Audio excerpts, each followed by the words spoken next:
Hey, this is Jimmie Tramel. Welcome to the Tulsa World Scene podcast. This is a history-making podcast because one, Ginnie Graham from our editorial department has never joined us before as a guest, and two, we've never done one with Grace in a store parking lot before. But sometimes work calls for just whatever you can think of, and you just got to go with it wherever you're at. So Grace is toughing it out today in the store parking lot. Yeah. I'm sure everybody went to a zillion stores before the holidays to go shopping, and it has to be like the biggest store day of the year when everybody goes back to the store the next day and returns things they don't like or didn't fit and all that sort of thing. You're busy, the stores are busy, you want to get home.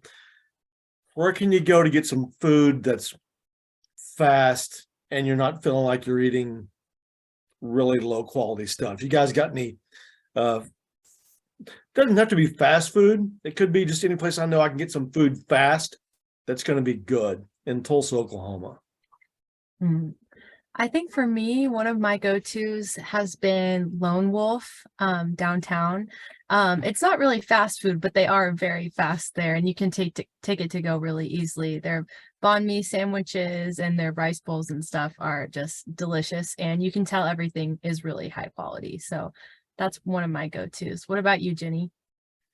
I have two teenagers in my house, so we're not really hitting there. It's more like Raisin Canes.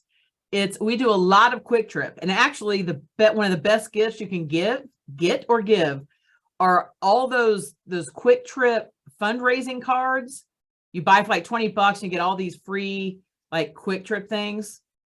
That's awesome. And you will use every one of them and you won't need to return it. And so we've been using that. So we do a lot of like Quick Trip because my daughter, I think, eats a grilled cheese from there almost every day. Loves that. So we do lots of that kind of thing. But I'll tell you, there was this place because I live out south, this place called Taco Town. It's amazing. It's authentic. Like it'd be like a taco truck, only it's like a drive-through restaurant. It's on 71st, and we go there all the time. Just do like street tacos. Fabulous. It's quick. It's inexpensive. It's local. And I know it's Taco Town, not the most inventive name. But I'm telling you, it's worth it. It's really good. So, when Wendy's added a breakfast menu, I thought, do we really need another fast food place adding a breakfast menu? But I got to tell you, I dig Wendy's breakfast. Their sausage biscuit is as good as there is of any of the fast food places. It has a lot of flavor. And this is really shocking. They actually use a real egg on their breakfast sandwiches. You can tell that they've cracked an egg and it looks like an egg, and it was not poured out of a mix to make some kind of egg product. So I know it's straight fast food, but Wendy's breakfast foods I'm kind of digging. Because I like the Brahms bacon, egg, and cheese. It could be the bacon. Really, you put bacon on anything. Is it wrong? No. By the way, we're missing James Watts today, who is normally with us on our Zoom. And speaking of breakfast foods and whatever else, we once did a taste test in the office. Which fast food place has the best breakfast burrito? And I did not strategize this thing great because when we're kind of bought them back to the office. Then they have to be photographed before you can't just let them photograph one that's half eaten. So you let them photograph it first, then we do the taste test. So they've been sitting around a pretty good while by the time we dig into these, even if you microwave them. And I think I made James a little sick that day. So sorry, James. James had a good story this morning on the Swedish restaurant, the restaurant of the year. Mm-hmm. I've never eaten that kind of food, but now I'm really intrigued. Something like marinating an aquavit. I'd try that. It sounds really good. Yeah. I want to try it too. In 2023, it's on my list. Yes. Do you have anything on your list, Jimmie? What are you going to try? I don't know what new I want to try, but I mean, everything James writes about, I want to try because he makes it sound, he brings out the highlights of where he's going. I'm always digging any place with chips and salsa. Mexican places should be judged by the quality of their chips and salsa. Am I right or wrong? Yes. Have you ever been to a place like when you leave Oklahoma, there are other states, and this really surprised me, they will charge you for chips and salsa. I went to Ohio a couple of years ago. I know, my mistake. I go to a Mexican restaurant in like Cincinnati, and they would charge me for chips and salsa. I was so outraged, I just almost left. But I had a margarita, so I wasn't actually going to leave till that was gone. But, I mean, Grace, where's your go-to place for chips and salsa? Ooh, good question. I honestly love Three Tequilas on Brookside because it's pretty much at the table already when you sit down and you can just start digging in, which I really appreciate. Yeah, Three Tequilas, I think, is my favorite. Ponchos, we've talked about Ponchos before, but they have great queso as well. I really enjoy their queso. So those are some of my faves. I get it to go a lot from Ricardo's on 41st Street. Just, give me a giant sack of chips and a big tub of chips and salsa, and we're good to go. Mhm. I did not know that. Huh. Well, I'm in the mood for that now. I mean, now that holiday food's like over, like I cannot have any more ham and cheesy potatoes. So I think we need to like get out and try these other restaurants. It is interesting. You guys are burned out on holiday food by now. You're all ready to move on from whatever you had for Christmas and everything else. Yeah, I actually had it again last night because my family's Christmas got pushed back to last night and this morning. We've kind of been celebrating up at Grand Lake. And so I was the last one to get there last night, and there was a turkey dinner waiting there for me. And I was like, oh, I love this, but I've had this so many times already. But it was still delicious. So do you have turkey for Thanksgiving and Christmas? Is that what your family does? Yeah, turkey and ham. Wow. Yeah. Yeah, we just do the ham, which I'm good now. I'm good for a while. But turkey is one of those things where I have it every Thanksgiving and I'm like, this is really good. Why don't I have this any other time of the year? Because I should. I mean, it's one of those foods that I could have in July. I don't know why I don't. What do you have, Jimmie? What's on your family table? My dad makes a huge breakfast on Christmas morning, which is to me is better than a Christmas dinner. He overachieved. He bought 4 kinds of sausage to make so we had sausage and bacon and eggs and biscuits and gravy and a ton of it left over. I mean, you could build a wall with the biscuits we had left over. Biscuits and gravy. That's like pretty heaven. Amazing stuff. Mm-hmm. So do you not have dinner then? You We just did. have My daughter cooked us a non-traditional Christmas dinner on Christmas night of some fried chicken and some other stuff. So she did great at it. It was big time. Oh, see, my daughter does that. She'll like have her alternative. She made me make chicken for her because she doesn't like any of that stuff. Which now I'm like, why am I doing that? But just what we do for our kids. Yeah. But I'm ready for getting back to my normal food. So, Be honest. Don't tell me the item. Did you take anything back? No, it was we have gotten into like gift card Christmases, which I love. So like I went for my mom. She likes Bath and Body Works, loves Bath. I just get her a gift card and like pick it yourself. Pick out what you want yourself. Yeah. And so I get gift cards and sales after Christmas, right? So like you can get like double what you would have before. So we didn't return anything. Grace? What about you, Grace? Did you return anything? No, and I don't think I'm going to. My family really killed it with Christmas this year. So I think I'm pretty happy with everything. What about you, Jimmie? Well, I did get the same book twice. So I took one of the copies back, a Carol Burnett book, which is great. I took it back and got a Paul Newman memoir. So I'll read Paul Newman. I read, what's his name? Mel Brooks' memoir. I got it for Christmas and read it, and it was fantastic. I didn't know he was stationed in Fort Sill back in the day during World War II basic training. So I learned something. Now I want to talk to Mel Brooks about being in Fort Sill, which he was not a big fan of, by the way. I don't know if he would have been a big fan of any military base, though. Is there something just about Fort Sill or just being in the Army at that time? Raised in New York, so it was like a completely different environment for him. So, you know, Hmm. different. Yeah, but basic training, are you going to like that anywhere? Probably not. Yeah. Exactly. Okay. So we have one more. So we have New Year's coming up. Yep. Do you have any New Year's food traditions? Come on, fat black-eyed peas. You grew up in rural Oklahoma, Jimmie. Who came I up know with you grew that? up with black-eyed peas for Did good the luck. black-eyed pea producers come up with this idea that, hey, let's tell It's everybody a you're going to real have good thing. luck? My grandmother said, and my great-grandmother said, if I don't have black-eyed peas, I would have bad luck for the year. And so I would have it. And I know you grew up around that same area. You I'll had have to have some, heard I'll that. have some black-eyed peas. Okay. Are you really? Or are you just saying Yeah, that no, I for will.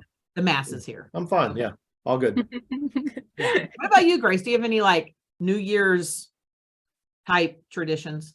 I'm trying to think right now. I know sometimes we haven't done this in a couple years, but we used to always do like shrimp cocktail with my family for some reason, which is kind of like random, I feel like. Shrimp cocktail and then just like assorted cheese and crackers. It's kind of boring, but that's kind of what I remember from growing It's up. very different from Fairland, Oklahoma, where I got my black-eyed peas tradition.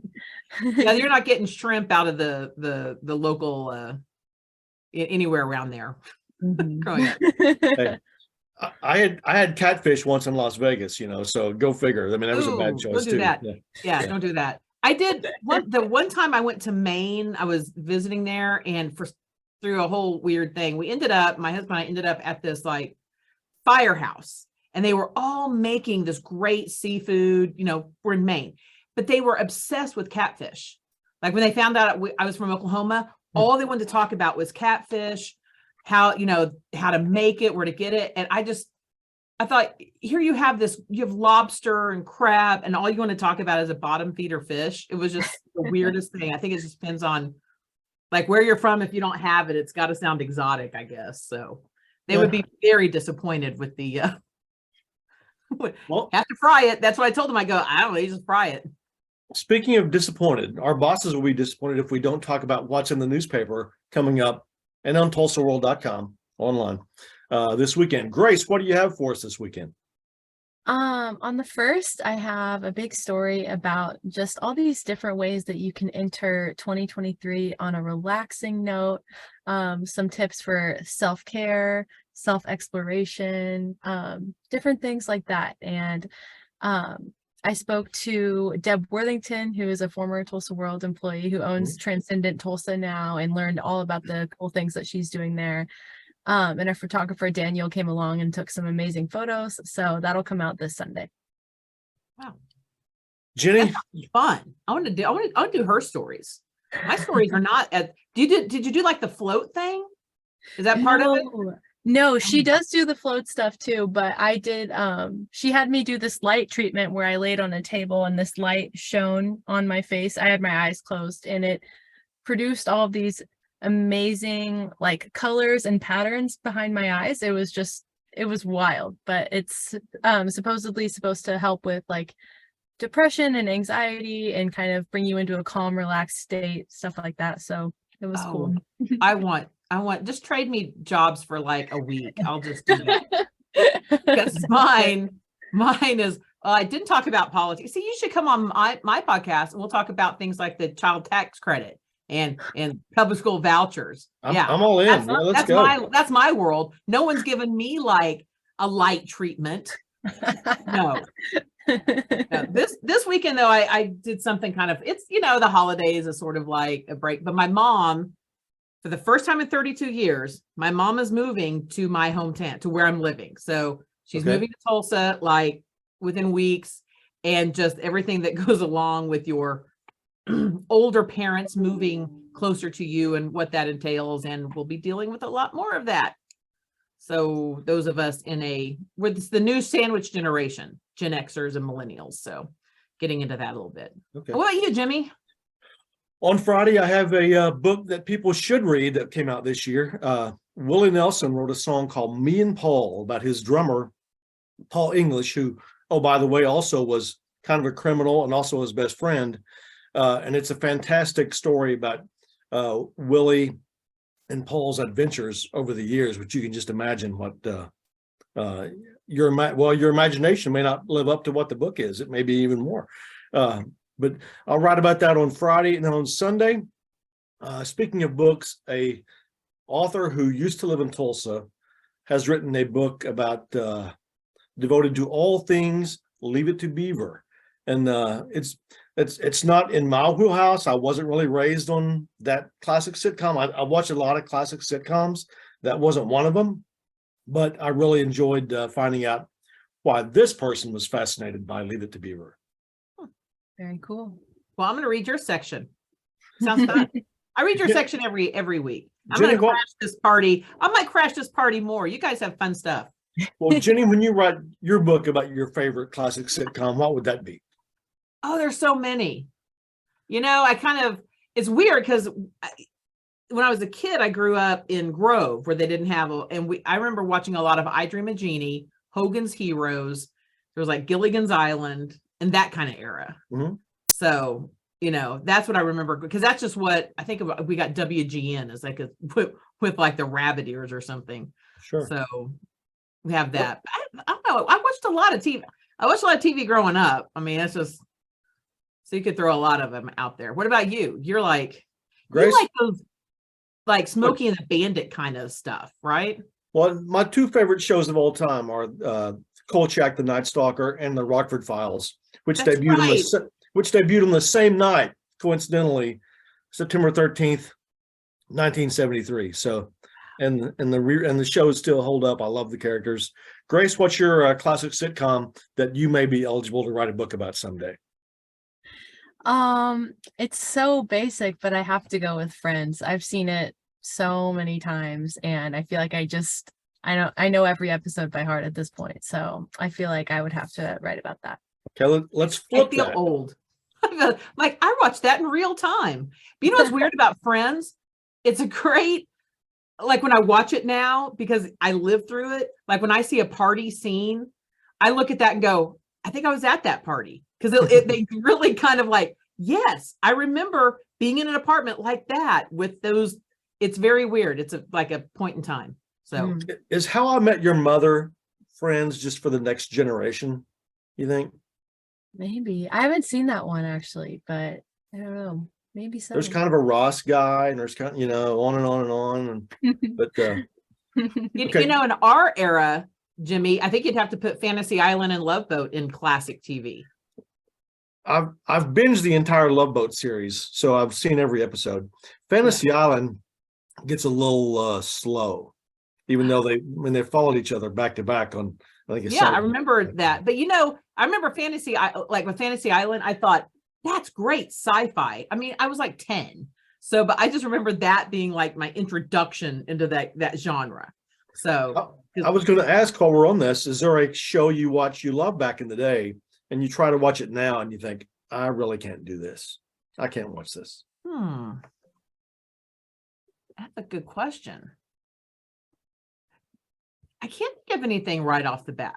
I think there are some episodes, even with Friends, there are some episodes it's like, oh, it's a little, you wouldn't go now. It's got like, like Archie Bunker, kind of like, sure. Would that fly now?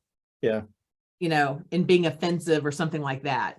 Like I can't think of a whole show I wouldn't want, or, a series, but there are certainly episodes from the past. I have a hard time watching the Beverly Hillbillies just because they're portrayed to be so dumb. I mean, think about this. Jethro is the smart one, okay? He's the one that can do math. So I have a hard time watching the Beverly Hillbillies. Grace, do you have one that's hard to watch?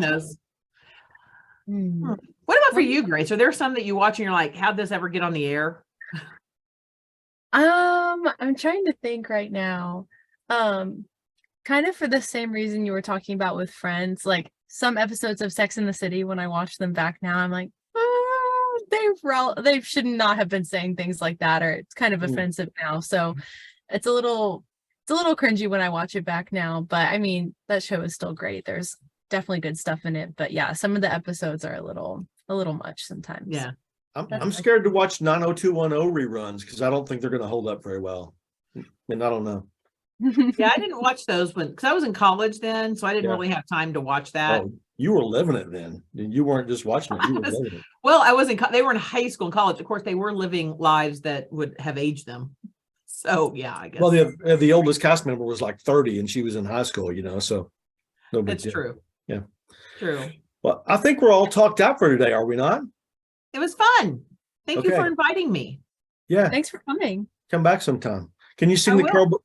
I can either get us out of here or you can sing the Carol Burnett song to close us out. I don't remember the Carol Burnett song. I'm so glad we had this time together, blah, blah, blah, at the See, end. I don't remember that. I You're remember so her young. cutting the ear. You're such a puppy.